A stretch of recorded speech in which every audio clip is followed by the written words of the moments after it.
Let's get to it. Baltune versus Anotand. Game number 1. And here we go. Spawning in on the color red, playing as the Malians. We got 3D Anotand. We're over here playing on Gorge. One of the maps that we had in the last Red Bull tournament now made its way over to the live game. Not just as a mod, but as a fully playable map on the ladder as well. On the opposite side, playing as the French in the color blue, we've got Baltune. Yeah, this is going to be an interesting one. Opens up with an early mill here, so could be opting for a very, very early wheelbarrow here. Yeah, typically we see the wheelbarrow coming out about 2/3 of the way through the, or maybe about halfway through the landmark being constructed, so it's complete upon tech up. So it's kind of interesting to see it this early. Does mean you're not going to have as tight of a timing around your initial night, but if Baltune's goal is to play like multi-TC, then it makes a lot of sense why he's prying the wheelbarrow this early. But interesting series, right? Like we just highlighted in the lobby. These are two aggressive players in their nature. If you're not familiar with Anotand, get familiar fast. This guy made quite the name for himself in the free-for-alls, but is also known as kind of like just being that scrim partner for B, doing absolutely chaotic builds. And Baltune, a man with some history behind him, played a lot of Age of Empires 1. And for anyone who's actually played Age of Empires 1, they'll know that game is just relentless aggression. There's nothing but full send in AoE 1. Indeed, in full send, it might just be, with the French, one of the most aggressive civilizations in the game. Interestingly enough, Baltune, he's gathering up a lot of wood right now. I'm not sure if this is going to be a late barracks coming out from him here, potentially. Yeah, I think it's going to be a barracks. I'm not sure exactly what he's going to try and achieve with that. Yeah, it feels like it. He's going for something, and there it is. Barracks is coming up. A little bit delayed here, but he's going to try and aggress onto the pit mine from the Malian player, I assume. Does this seem like a good investment, though? Like, because you're eventually going to be stuck with spears against Donzos, which are just better. Yeah, and the Donzos are going to have the fuel age upgrade on them. I'm not sure about this, and yeah, Donzos are something that Anotand wants to make anyways, mainly because he's going to want to be able to deal with the knights at some point as well. Baltune's still heavily on wood right now. Man, this is what he has to be, right? It's not just the racks, you now have to afford the spearmen, so it's kind of dicey for him.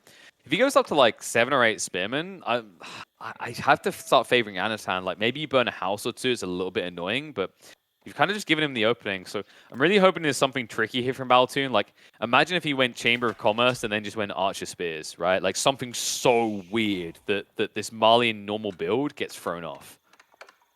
Might be, but now Mansaquari is getting rushed up with 6 villagers. Anotand has 4 villagers on wood behind this, looking for his own production buildings upon age up. And the first spearmen are now arriving. 3 already out there for Baltune.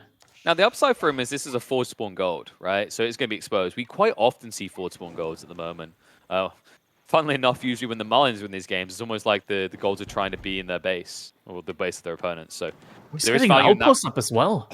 Okay, this is a bit better now. I'm starting to like this more because now it means if you deny the pit, there's a prolonged effect here. Because look at where the next gold is for Anotand. It's a shift north, right? Or south. Either way, you're going to be far out of your base. Somewhere that the French can exploit you. Now I love this opening. Going up with the outpost here as well. It all works. Like, it's all coming together in a way, in a sense here. Behind that, Baltune is now sending 4 over to gold. So he's going to be able to go for a quick feudal age now behind this. Probably going to reach feudal age roughly at like 5 minutes 30, maybe 6 minutes in. This is smart, though. Like, I mean, basically what Baltune has done is he's decided, like, it almost looks like he misclicked the blue flags, right? He's playing Mongols. But it's not him being a noob or anything like that. What this is implied odds, right? Like, when you see French, you know they're going to go for knights, right? They're going to rush up their feudal age, they're going to get knights out. This is him using that perceived image against his opponent. You would not expect French players to do this. And that also explains why he went for the wheelbarrow immediately to ensure this villager came in on that very tight timing. Smart plays out of Baltune. Indeed, has exactly 5 spearmen, so is able to fully fit out that outpost with his units. And now archers coming out from Anotand. Gonna be interesting to see if maybe he just wants to snipe some reinforcements or try to get some damage, counter damage in on Baltune's economy. But the thing is, Baltune is soon gonna be going up to the next age, and then he's gonna be able to produce knights. Yeah, but I don't think you I legit don't think you build any more spears, right? Like he only needed 5, he got them all there. And that's the whole purpose of the outpost, is like if he didn't have the outpost, he can only burn houses. But now he can take out the pit mine and the houses, and Anotand can't stop it because he only has archers. Ah, it was a smart read. And some people highlight like B done something similar. I could believe it. Like I think I might have been casting that game. The reality is like B and Anotand do scrim a lot together. Definitely shows. Oh, villager on the front line. What? Gets taken down by the outpost. Enough Wow. gold in the bank for Baltune as well to get a knight out. Dude, the crazy part is like because of what I just said that B and Anotand like scrim a lot together. Like you'd think he'd know how to deal with this build, right? Like you'd hope he knows how to deal with this build. An archer potentially going down as well. Lose a lot of health at least. He's to that outpost. Dude, if he comes anywhere nearby, just a sneeze would kill him. The worrying part as well is you've just built archers like against a school of cavalry is coming, right? Like, would it not have been better to just get jabs, have that extra range, have the forward counter out, and then return for Donzos afterwards? Yeah, now he's gonna be in a very difficult position, and Knight's gonna be in queue immediately, I suspect now. There we go. Knight comes out. First javelin throw is now gonna be in queue for Anotand. It's going to be late, and the archers that he has out already, they're not going to really be able to achieve anything. Pitmine gets built, but it gets scouted out immediately by Baltune Scout. Yep, that's what I was worried about, because the knight's being queued up. Look, Baltune even queues up a horseman because they're going to produce quicker, right? Like, he just wants to deny that before it gets completely built, get a villager for his troubles, and then burn it down afterwards. And this is looking pretty rough right now for Anotand. Like, you're already falling behind on villagers because you will against the French. Usually that's fine because gold. You have no gold. And Anotand has to be careful as well. I mean, if all of those houses get sniped out, he's going to be completely housed right now. He's already close to getting housed with those first initial houses going down. 33 out of 40 right now. Dude, like the knight should be beelining for that north side, because the problem now is like, okay, what you do is you upgrade arrow slits in the outpost and you move north, right? And then if your opponent comes out to contest that, you have a knight. Like, he will just instantly die. So Anotand has to wait for like 5, maybe 6 Donzos just to be safe about this. Oh, this is crazy. I think, yeah, Baltune, like, he's going second TC behind this, right? Like, he's gathered way too much stone. So this is 100% going to be a double TC play after completely constricting the Malians' opening. And now Knight is coming out. There are some Donzos out here, so the Knight and the Horseman will have to retreat. Villager survives with a brink of health left. That was really creative, though. What Baltune done with that Horseman, it wasn't just about getting it out quicker. It's the fact that because the Horseman's there, you can throw him at the initial Spearman in case a brace comes out. That was an interesting read. Doesn't work out for him, so Pit Mine is still going to go up, but this is still a one Pit Mine Malian right now. Yeah, only one Pit Mine, and I mean, at least it's like one of the larger pit mines, but it's a lot of lost value. And the second TC now also coming out, and Baltune, he's already got a 5 villager lead with the French. Unlike Jeanne d'Arc, he does get his villagers out quicker, and yeah, this economy lead is already paying off right now. Yeah, and keep in mind that it's not just that you get better value out of your TCs, that you get them a little bit quicker than Jean, because the other thing is your mining camps cost less, right? So it's like it's a nitpicky thing, but 25 resources, that's basically 2.5 drop-offs before wheelbarrow. Small things that add up here, right? And they're going to add up quicker because it's already a game where everything for Anotand is thrown out of whack. This is hard from like a game sense perspective. I think you know what I'm talking about, Crackedy, where like you play out all these different formats, you get a feeling for how things are meant to flow. How do you know, like, how many times have you played this exact circumstance out? This is weird as all hell against the French. 100%, but I think Anotand probably just managed to scout out the second TC here from Baltune, so he should be aware of what's going on here, and he should be aware that he probably needs to go for a really, really aggressive counterattack soon. And Baltune, he's also got his archery range out now, so it's gonna be the 3, like the 1-1-1, the 1-1-1 kind of composition here from the French. Gonna be really strong. Warrior Scout gets the villagers to reposition there. So right now, that TC placement, right, it's just like you could even start to add in additional production there to shorten the route of reinforcements. Anotand does have the military advantage right now, but that won't hold for long here. You know, he still hasn't set up the second pit mine, right? He's still just playing one. I think he's also, if I'm not mistaken, gathering off berries because he's kind of constricted on the gold count. Yeah, it's a difficult spot right now. I mean, military-wise, Anotand is looking great, but he doesn't have what it takes in order to get that outpost down that Baltune has, since it's got the emplacement on it and 5 units inside with 10 damage each. It's very difficult to attack onto that. And every time Baltune moves to attack that pit mine, actually, is Anotand moving onto the outpost? He is. He is moving onto the outpost now. The spearmen are still inside. Yeah, if you wrap around the back here, though, you can just try to engage the archers and force the spears to reposition, so the torch damage won't be there. But Baltune seems a little bit hesitant, positioning a little bit off, and also not enough knights to commit. So we'll have to forfeit the position. Anotand finally reclaims what was his, and will immediately rebuild the pit mine. Exactly, and now Anotand, he's got a lot of military units out. Army value is similar, but a lot of these are knights, and knights can't really engage into those Donzos. It's going to be a tough position, and Anotand, he might be in a position right now to put some pressure on that second TC. I mean, Javelin Throw is similar to the Longbowmen. They do benefit from that nerfed TC range, and yeah, might be able to put a lot of pressure there on those villagers. I mean, it's not just the Javelins that benefit from it. Actually, the Donzos benefit even more, right? Javs at least have to maybe skirt the range, the 6 tower. But the crazy part, and I'm sure you're with me on this, because this makes no sense. Why do the Donzos have 6.5 tower range? Well, is that a thing? You know, it's balancing. They did the math behind that. They figured out that that is probably the most balanced way to implement it. And totally, yeah. There was a lot of machine learning behind it. There was a lot of machine learning behind that. Now Anotand actually attacking. Oh my god! Outpost. Villagers trying to evacuate, but archers in the front line picking them up there. 3 villagers going down. A 4th one potentially as well. Makes it out alive though. Honestly, with the silhouettes, it looked like he killed a villager, and then the other one picked up the gold bag off of him. That was a bit weird to watch, but obviously Eco's still scaling to the left side of this. Anotand, has he scouted this at all? Like, he played into it, right? So, like, do you know how many villages are over there? If you do, surely you just dive into this, because I think there's, like, I want to say 13, 14 villages at least on that secondary TC. So you know that you can actually find a lot of value if you strike there. Ram coming in to do exactly that.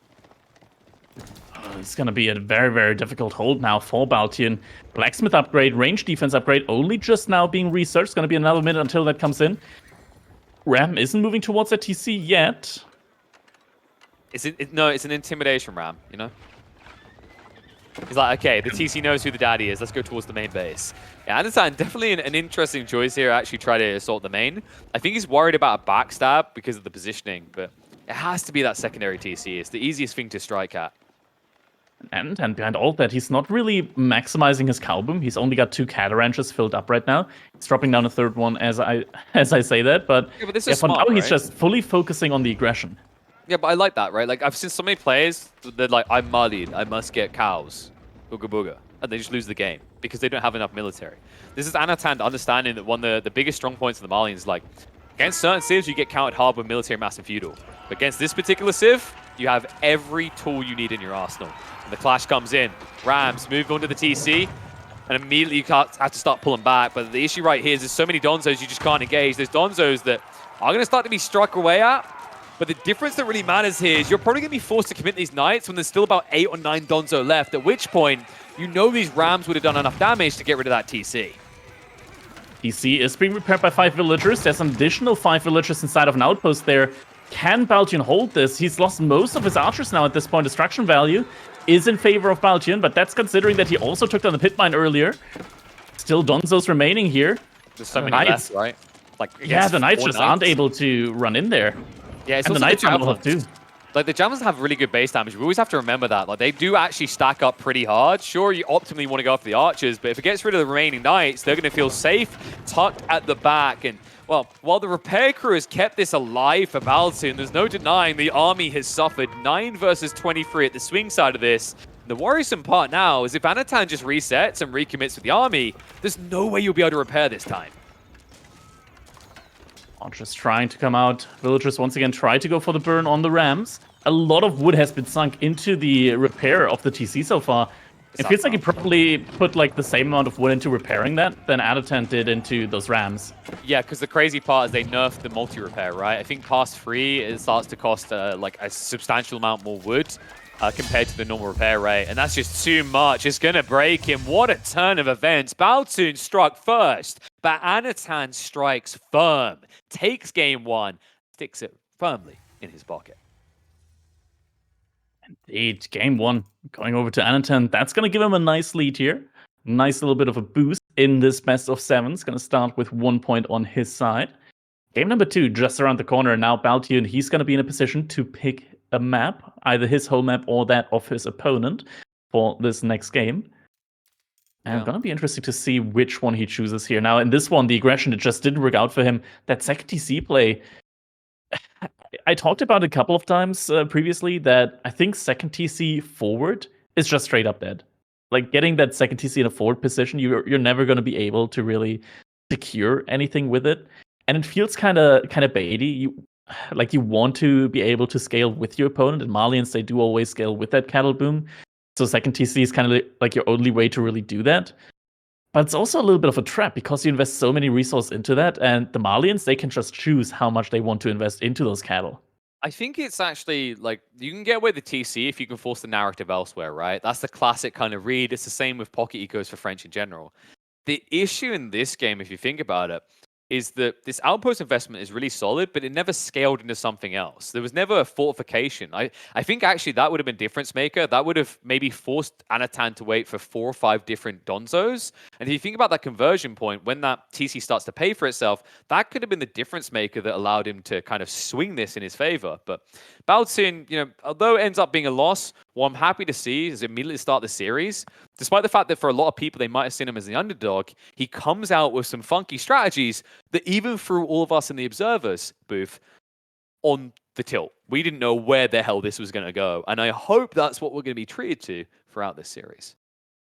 Yeah, I mean, the opening looked very, very solid for him, but now we can see what's going to be awaiting us in our next game. It's going to be Prairie as the map, and it's going to be Mongols versus Malians. So Baltune realizing, okay, Malians, that seems like a decent civilization, but it's like the one matchup that is not necessarily favorable for the Malians. It's against the Mongols because they get a lot of really, really strong bonuses against taking out buildings.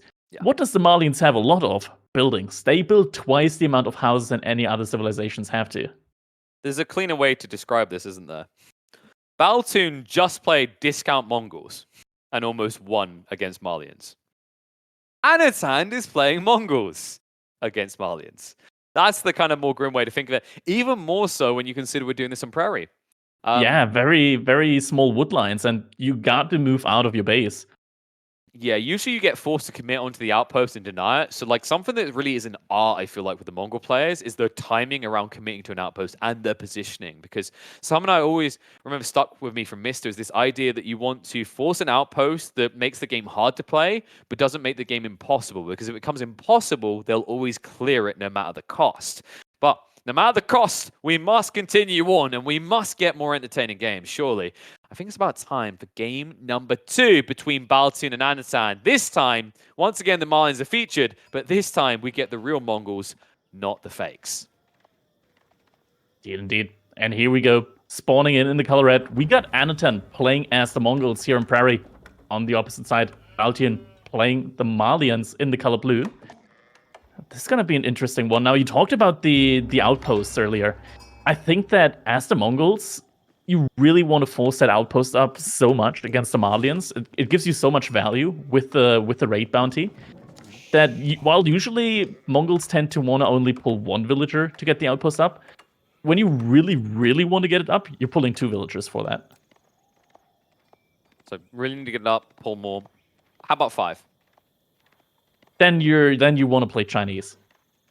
Got it. I need to go for my Barbican instead. But no, it is kind of interesting because typically, like, yeah, there is this kind of defensiveness to that pit mine, right? Like, just look how close it is. You could probably block him out of an outpost, but the issue is then you probably can't torch down at least half these houses, which means he's still almost at full pit mine efficiency. So that's something to kind of keep in mind. I hope that's maybe what Baltune has in mind, that he's not going to completely just all in to defend this and accept that the passive gold still at half will be good enough to kind of win out in Feudal.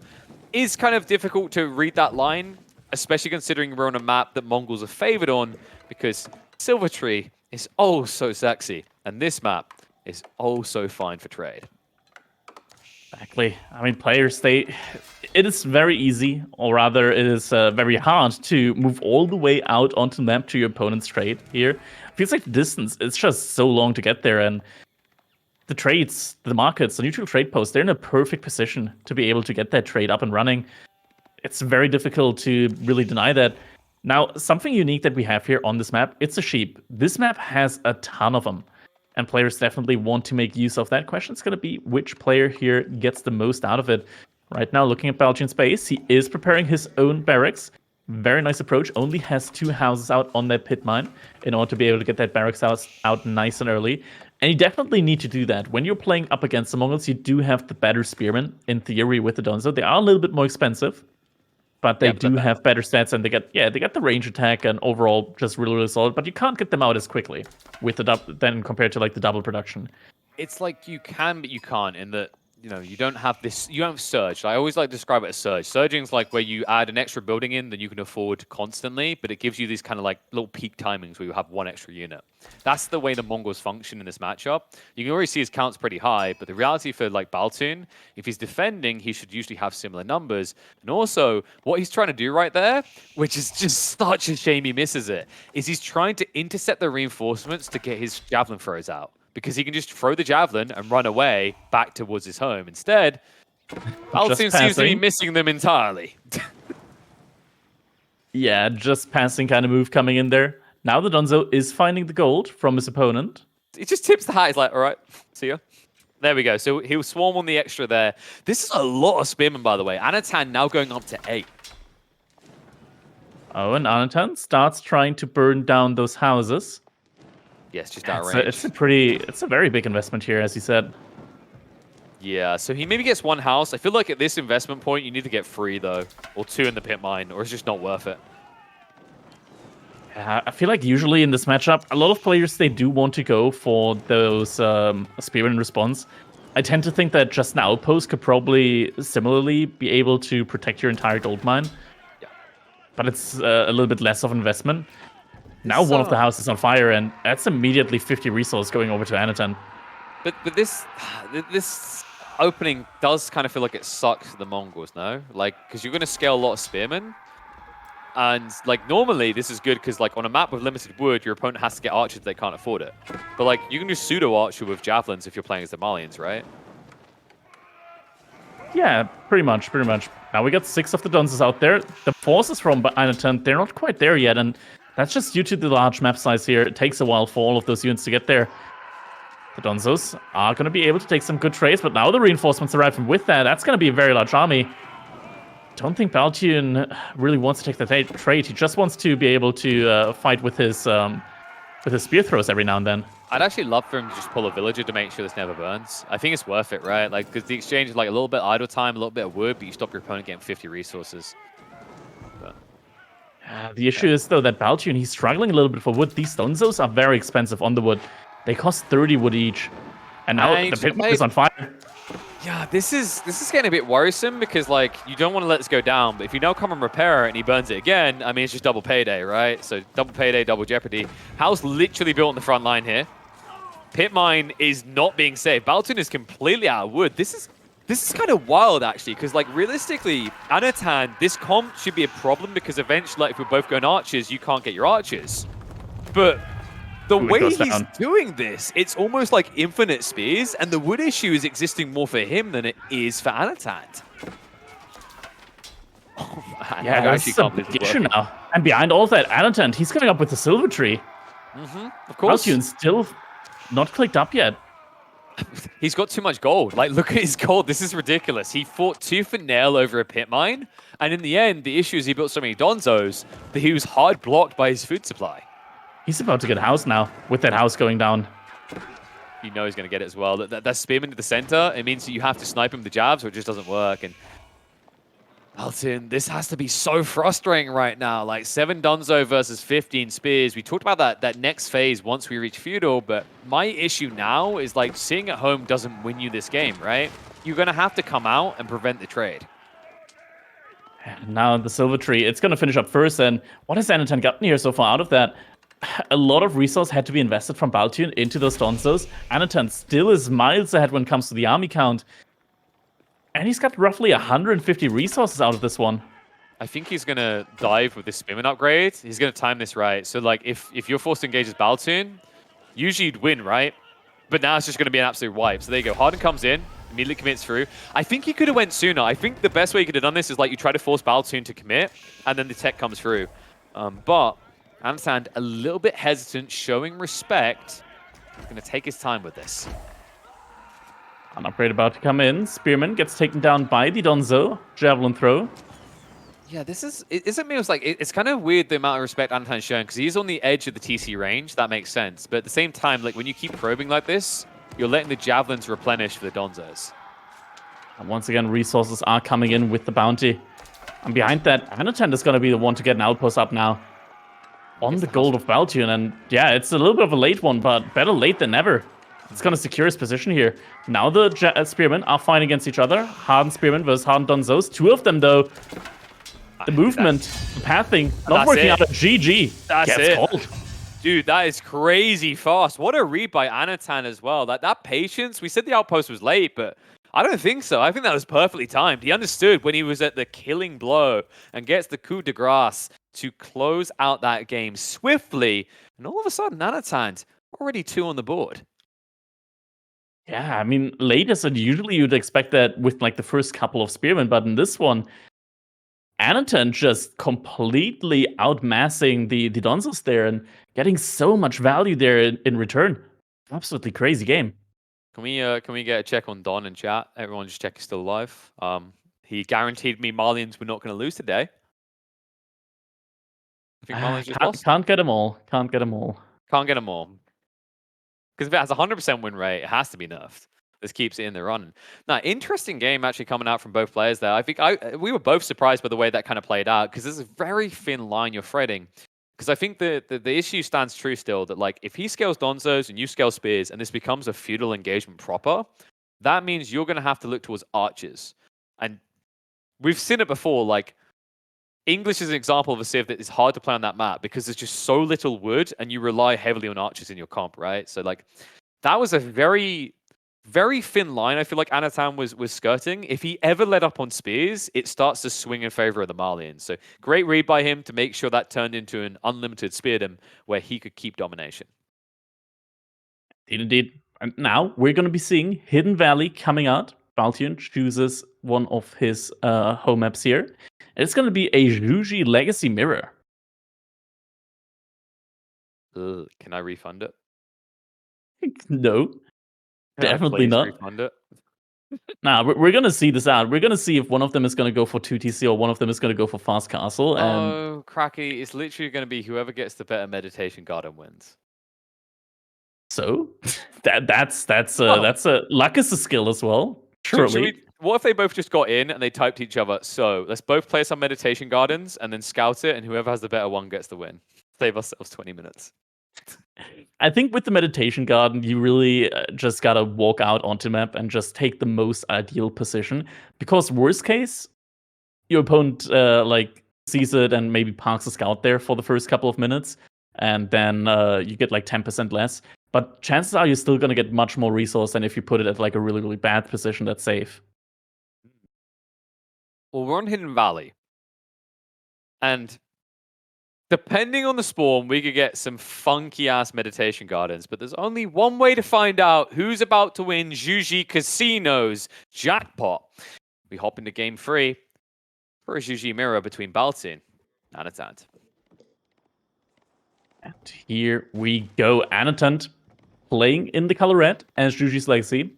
On the opposite side, Baltune in the color blue, also playing as Juji's Legacy. We're here on Hidden Valley, one of the more interesting and unique maps that we've seen so far in the Sultan's Ascent DLC. Has this little, like, it's like Altai, but it's squished together. It's interesting you say Altai, because I always get kind of like, it's like they've taken the pit and they've kind of like flipped it in a weird way, you know what I mean? Where it's like wood isn't on the outside, it's all in the center. Instead of having a fat valley, you have a thin valley. You know? It's weird how we see different things. Like, is this like the ink blot test? We just hold it up. It's like, what do you see? Well, I'm an Altai enjoyer, I gotta say. I think Altai is just a superior map. It's because you pick Chinese. Like, honestly, I feel like if we'd done the ink blot test, it's like, what do you see? Chinese. What do you see? Chinese. What do you see? Chinese. What do you see, KP? Do you see Japan instead? I do, dude. This map is like the best map for Japan just because of the Shunshins up and down the cliffs. Shin. Shunshin.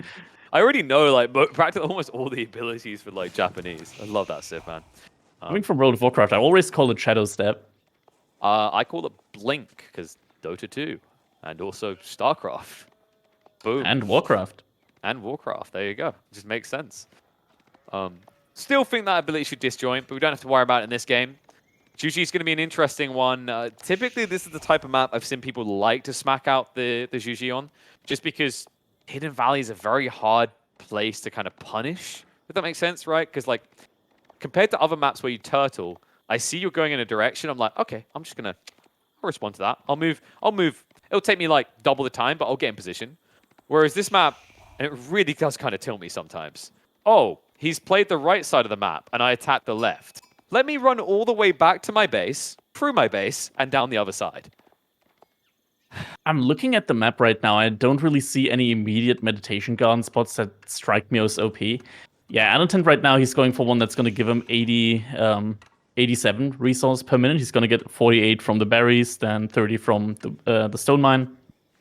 Probably maybe another 2 wood from the straggler trees. Same thing is going to be coming out here from Baltune, so both players going for very, very similar, pretty much identical meditation garden placement here. It's not going to be that rock, paper, scissors, whoever gets the better meditation garden placement. Only difference is going to be the amount of villagers that are going for that age up. Yeah, so Anotand probably going to be going for like, there's no way he's trying to hop song that fast, right? I feel like whenever a player's doing this, it's the same as the standard Chinese, where you're just trying to get both landmarks as quickly as possible. Yeah, there are different ways to play this.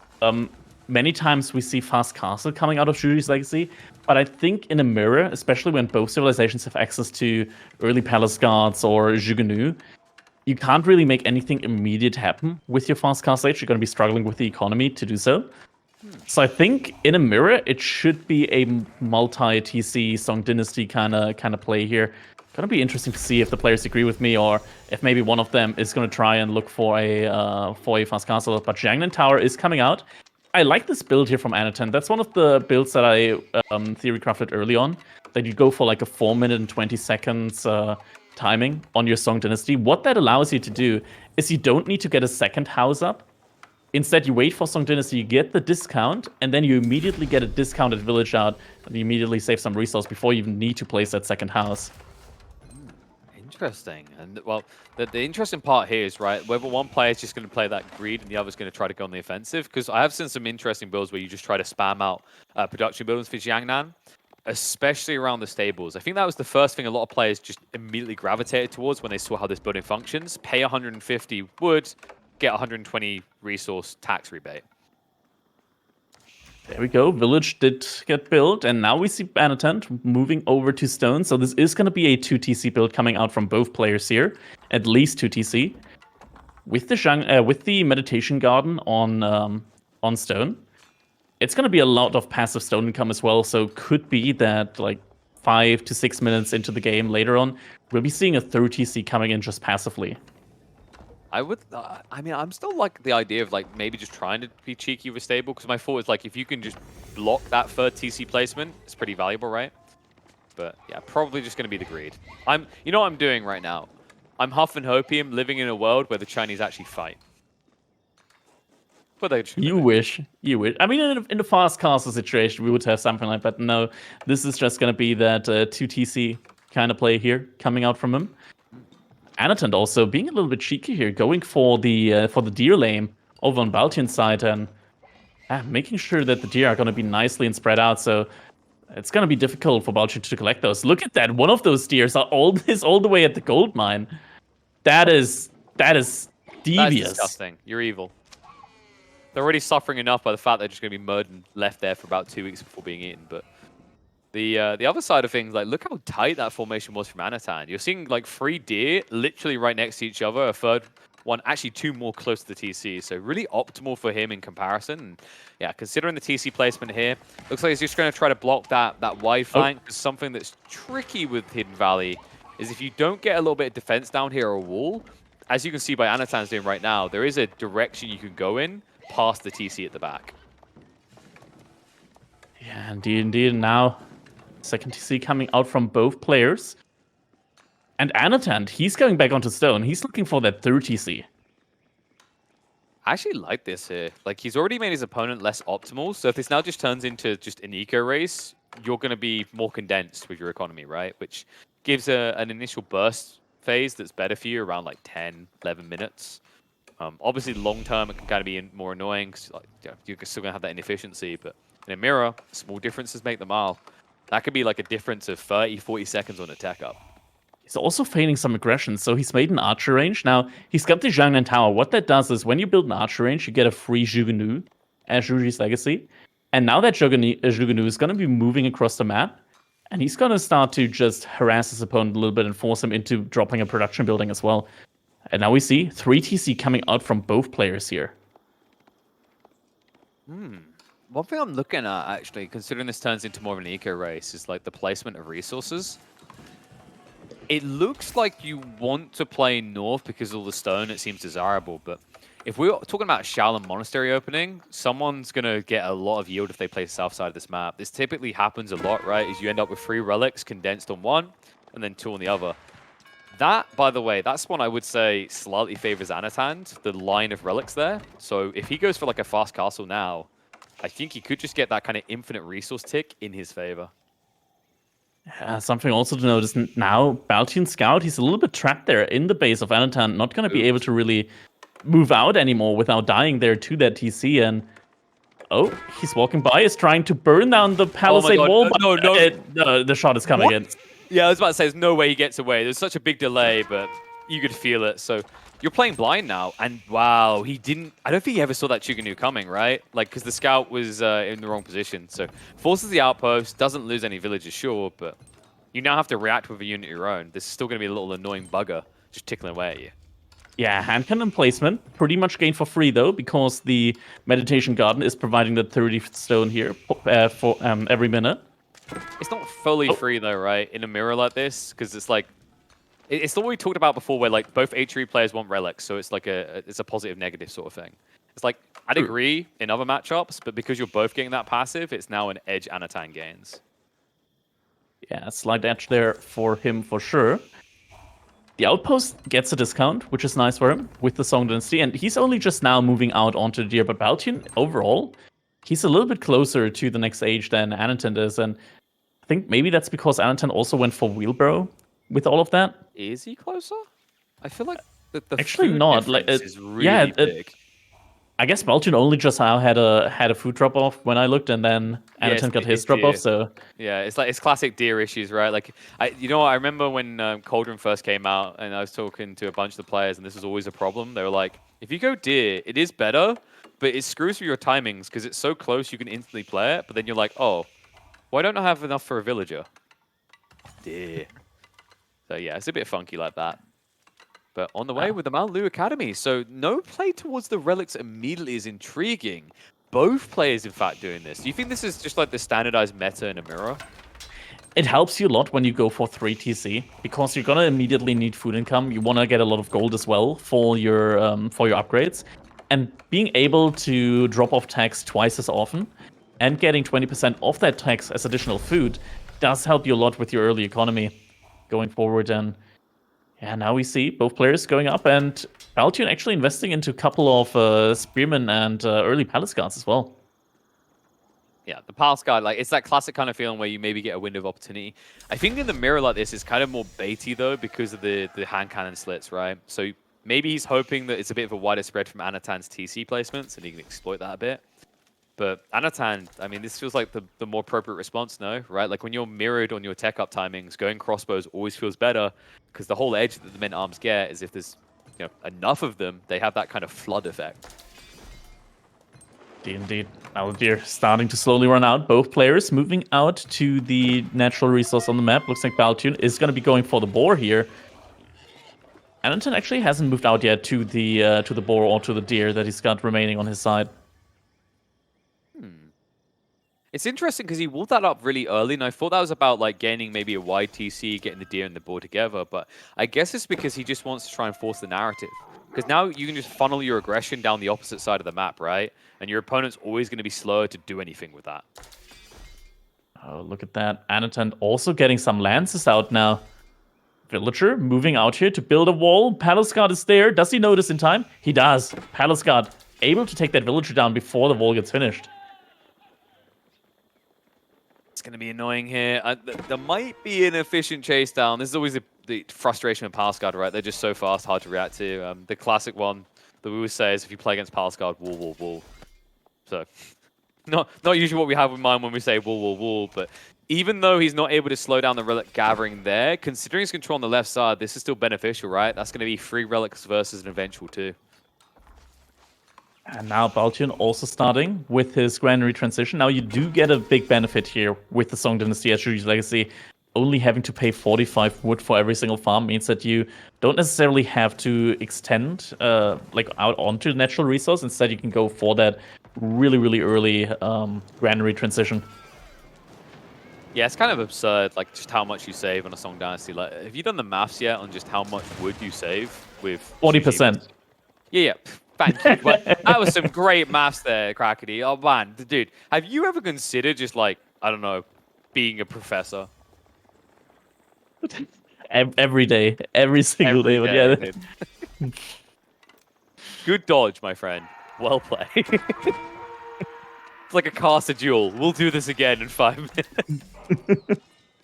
That is a duel I want no part of. Lancer in on the economy, and Baltune send everything over here. But Anotand, brilliant read. Initially gets the outpost up, responds with his forces, and Baltune kind of feels like he's getting torn left and right. Like, sure, eco is even, but that idle time, you can see the clear difference on one side compared to the other. And the Palace Guards now getting taken apart by the Lancers, by the Crossbowmen. Have to run away, but the Lancers are going to be able to catch up, and Lancer raids killing villagers here now. Once again. I mean, the Palace Guard getting pinned like this, it's annoying, but Anotand still needs to kind of create a funnel, right? Like, that Palace Guard count is getting high, and it's also denying him the vibrant area he's looking to expand his farms into.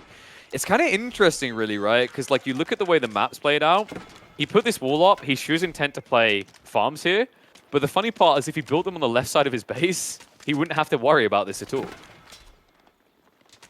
Yeah, but he wants to build here because he invested into that wall, right?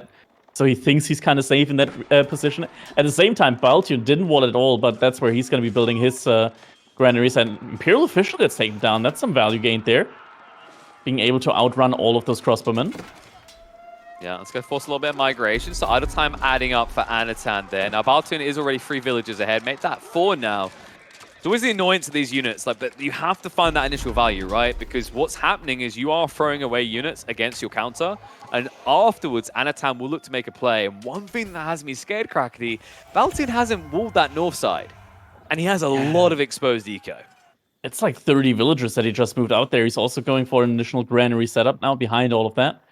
Yeah, this is scary. This is scary. If Anotand pushes out there, Baltune only has Spearmen right now against massed crossbows and Lancers. Now, the Spearmen are nice, but they're still not going to be able to beat the Crossbowmen. No. Now we see the walls coming up, but it's crossbows, right? So, like, this could easily be too late. Palace Guard are stacking, but they're going to be reacted to. Just a few lances to tank is really all you need here. Crossbows just have to be respected. So Baltune will back away.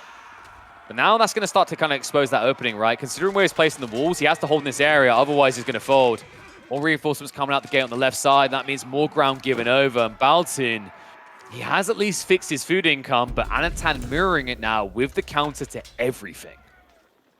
Yeah, behind that, one thing that's going well for Baltune is that he's gotten 3 out of the 5 relics here on the map. Slight lead there, but Anotand, he's gotten one of the sacred sides. Yes, and he's in a position where he can also take this northern one, because, like, wait, did I just see a unit disappear? He phased out of existence. I must go, my people need me. Okay. I think we found the sauce unit there. Yeah, that's a blink that we were talking about earlier. Yeah. It turns out there was a Japanese spy in the Chinese Empire. I knew it. Oh. So, food is fully boomed for Baltune. This is a big edge right now because, like, you can see Anotand was almost 1,000 food behind. I think the granary count has caught up. If anything, actually, it looks like Anotand, yeah, he went for the trip granary. If I'm not mistaken, is Baltune still on 2? Yeah, Baltune is still on 2, but he's got the deer. But those are gonna run out soon. One thing I'd love to see from Baltune right now is, like, if he just gets 1 or 2 Nesta Bs, Anotand's in deep trouble, right? Like, he hasn't been scaling melee at all. Starting to do so now with a couple of Palace Guards. But the army from Baltune is actually quite strong right now. If he goes for like a split attack onto the military from Anotand, I think he can actually win the fight. It's a bit dicey with the spears being slower, right? And you need to be careful. Like, this is actually brilliant positioning by Anotand. He plays next to the tree line to ensure he can't be enveloped by the spears. Moves back between the half-built outpost. Another genius detail here. It means he's just minimizing that spread of the melee line. And just needs a small trickle of troops to hold back the wave. So start step back here as line formation comes in. Numbers are starting to favor Baltune, though, so Anotand needs to make sure he cleanses up fast. A transition now coming in into Chuginu, but for the time being, it's only crossbows on the front side of this, and the exchanges are still even. Yeah, Baltune now starting to finally take a good fight here. It was a little bit awkward with the melee units coming in every now and then, meaning that Baltune's military, they kind of got stuck there on that front line. Looks like he's falling back now, though. Yeah, and he's going for it again. You can't give over this position, though. Like, you can see the stone gathering going on. This is 100% a keep drop. Like, Baltune knows if you can't get a keep up here, it feels like you're eventually getting countered by mass ranged, right? And it's like the Palace Guard count. It feels like you want to spam them, but until you clear the Chuganu wave, you're kind of stuck relying on spears that are slower to gap close. And now, keep has been placed. It's going to be coming in soon. Reinforcements still clashing off against those crossbowmen. Numbers still looking okay here for Baltune. And that's a lot of villagers massing up that keep. It's going to go up. Yeah. You're going to lose a few villages for it, right? There's a few Palace Guard and crossbows here, but it looks like he has weathered the storm. So Baltune will be able to secure on that northern flank. It's going to cost him a few eco units, and we will now see Anotand taking a slight lead in that department, as he's going to be 8 up. And behind that, Anotand further securing up the left side with an additional layer of walls.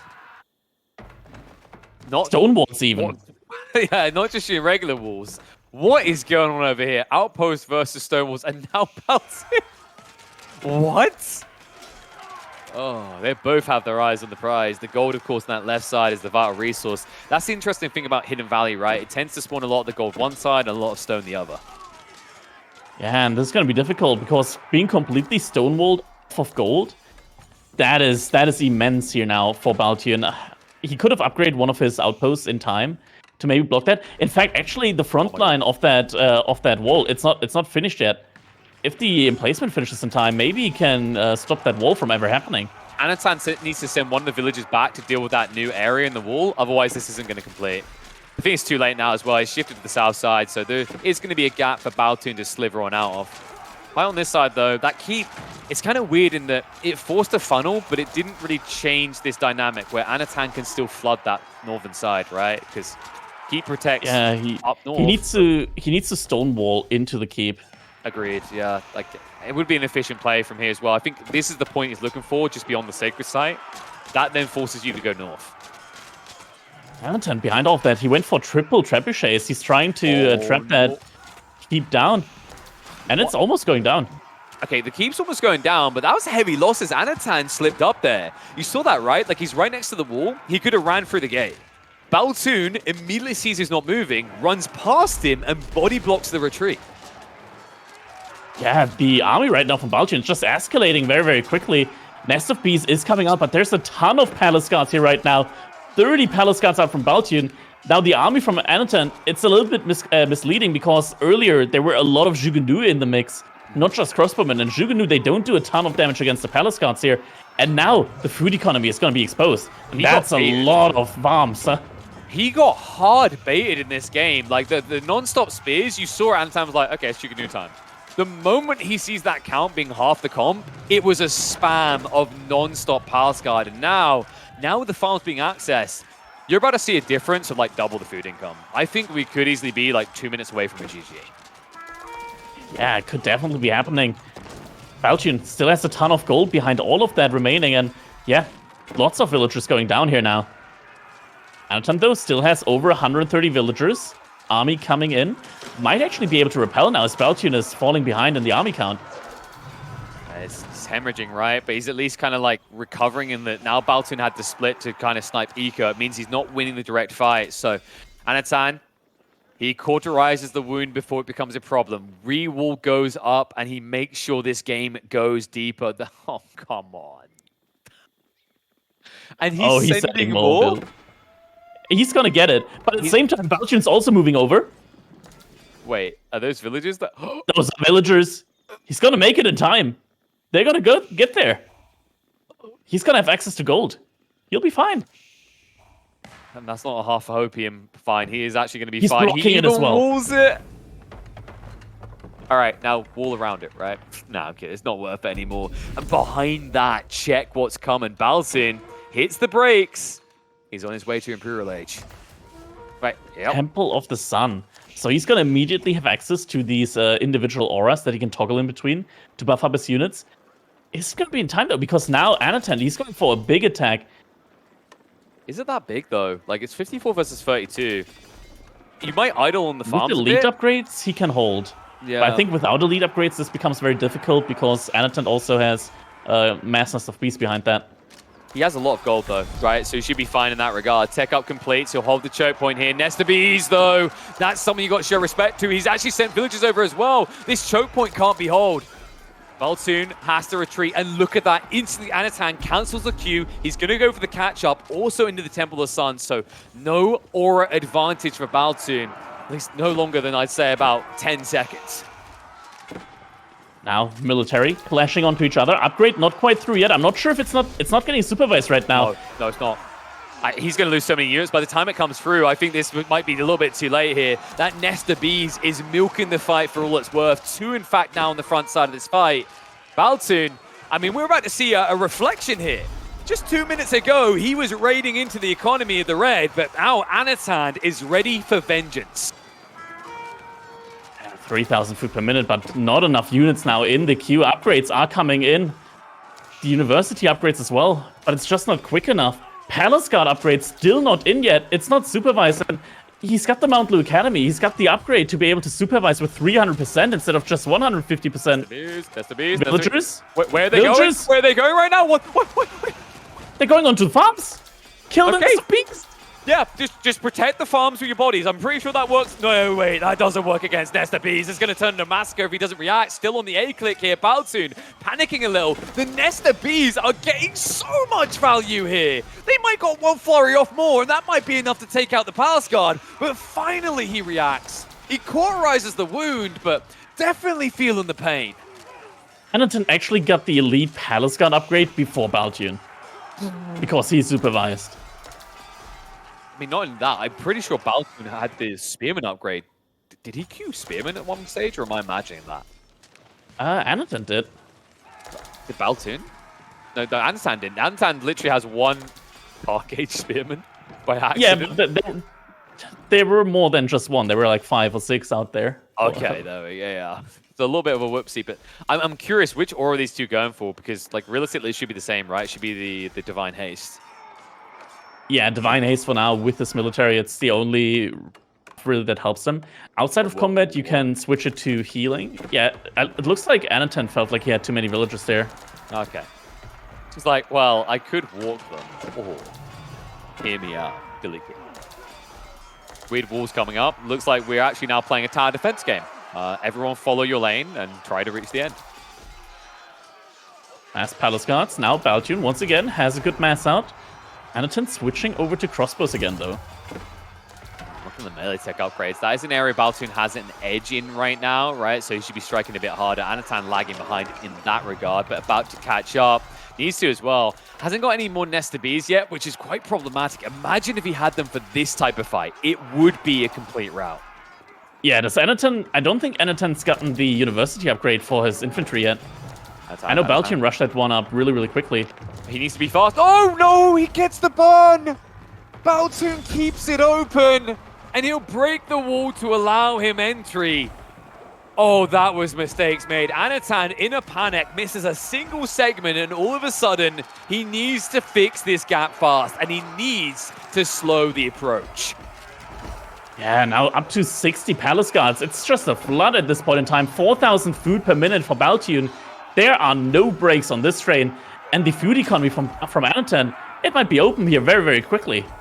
He's going to play wide side, right? Just go north, burn around this, or just burn down the center. It just doesn't matter with this mass. And the problem is these crossbows, they run faster, but they don't kill faster. And that's a lot of units that need to be dealt with right now.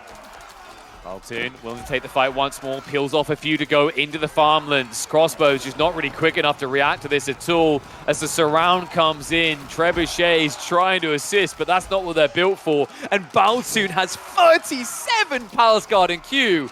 Anotand, bump up those numbers, buddy. 6 crossbowmen, what are we dealing with here? Yeah, it's just a flood at this point in time, and Baltune looks to be able to take a game now off of Anotand. I don't think that Anotand is going to be able to remass at this point in time. The crossbowmen get cleaned up now. Like, yeah, where do you go from here, right? Like, those walls go up, it's clutch. Actually, the time that Anotand would have bought maybe lets him repel.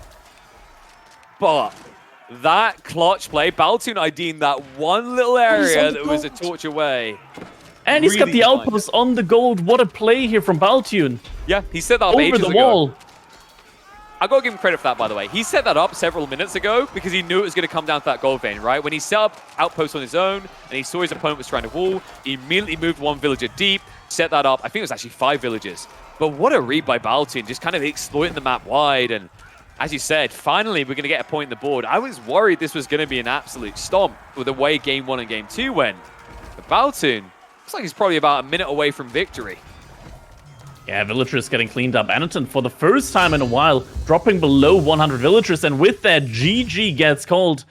Baltune taking a win, and maybe this is the first step towards a potential reverse victory. Not a sweep, but the path to victory definitely now has opened up for him. Step by step, my friend. That's always the way we say it. Step by step. Just focus on game after game. Like, you already have a strategy in mind when it comes to what you want to do with civs. So now it's just making sure that the previous games don't shake you. And credit to him, Baltune didn't allow that to happen here. You know, interesting plays by Anotand. He went for what is usually the logical play going into mass crossbows, but almost felt like a little bit of an overextension. Felt that he could punish that tech up. Was wrong about it. Turns out that Baltune had plenty of farms fleshed out behind to keep the speed pumping. And Anotand, you could tell how confident he was that the crossbow play at that moment was right and that he hadn't pre-walled. Like, it's crazy, right? Like, you're playing as Yuji Mirror. We know what Pascal can do, but the Stonewalls were just a little bit too late. Well, we always talk about how mirrors are about the small differences. That one wall segment was a very big difference. Yeah, if that one would have gone up, like if the Stonewall's gone up, suddenly the entire momentum switches over, and yeah, I mean, he would have had to make rams or something in order to bust through those walls, and that would have bought Anotand a lot of precious time there.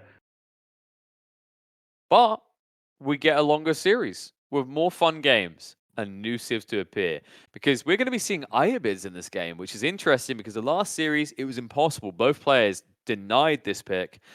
Intriguing that Baltune lets it through. I feel like Crackedy, if there's 2 civs right now, of the new ones added where people were ripping their hair out the most, probably like what? Ayabids and I want to say Juji?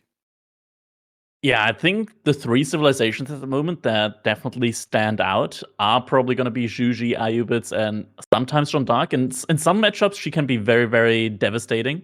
Yeah. By the way, yeah, I love how Ayubids for sure. I love how you try to draw attention away from your precious Yushi by adding an extra one in there. Like, no, nerf hammer.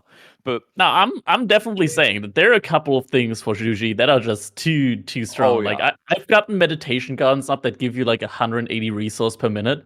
I'm saying straight up, cap that at 100. Maybe reduce the Song Dynasty bonus by like 10%. Get down to 30%. That's still a good bonus, and then Juji would probably be balanced, I think. See, the interesting thing as well is, like, I think what really has been tilting players about the Juji and the Ayabids specifically, more so than why we put you on a different category, is we like to throw out the term casino. And as much as we want a Vegas land for Age of Empires 4, this was not the RNG experience we were expecting. It's fair to say that that meditation garden you mentioned, and also with the Ayabids, the way that the trade bazaar works right now, tends to lead to some victories that can almost feel like the flip of a coin. Yeah, it can definitely be that way now.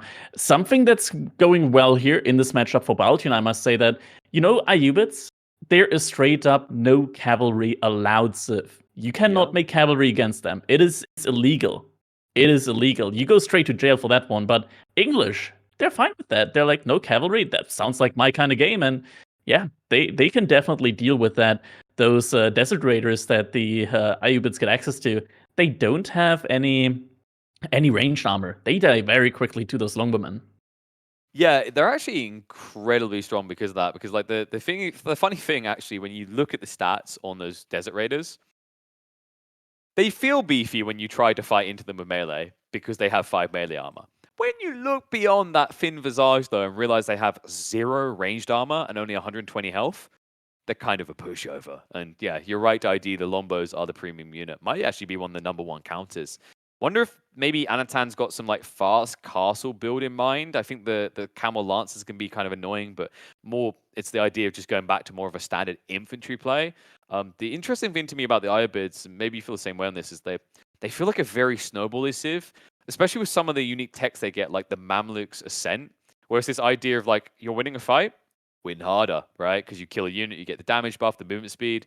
So I think the interesting thing compared to the Abbasids is more this kind of gradual trend upwards. For me, the Ibids kind of peak and then fall off a little bit deeper in their age and then peak again as they arrive in a new age. Yeah, I mean, it's definitely tempo-based Civ.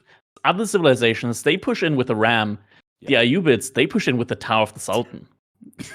All right, now you're reaching deep into the game, my friend. Again, like, I have yet to see that really be the MVP of a game, but you know what? I'm up for it. Let's see if it can happen here. We do get treated to some Ayabids here in the EGC Finals qualifiers.